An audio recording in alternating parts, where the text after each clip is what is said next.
Aking minamahal, huminto ka sandali at pakinggan mo. May salita ang langit para sa iyo. Naaalala mo ba nang ako'y nakatayo sa tubig ng Ilog Jordan? Ang aking bautismo ay hindi lamang isang ritual. Ito ang simula ng aking dakilang misyon.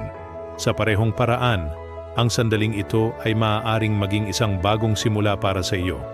Ang tunay at pangmatagalang pagbabago ay hindi nagsisimula sa panlabas na kilos mo.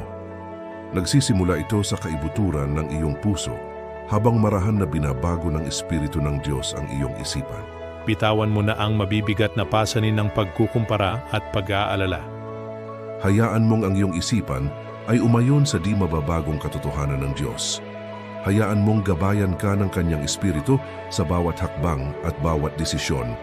Laging tandaan ang simple ngunit napakabigat na katotohanan. Ikaw ay labis na minamahal, ikaw ay pinili, at ikaw ay mahalaga sa aking paningin. Ito ang aking paanyaya. Hayaan mong mabago ang iyong isipan at hayaan mong magbago ang iyong buhay mula sa loob palabas. Kung ang mensaheng ito ay tumimo sa iyong puso, ibahagi mo ito sa iba. Salamat sa pakikinig.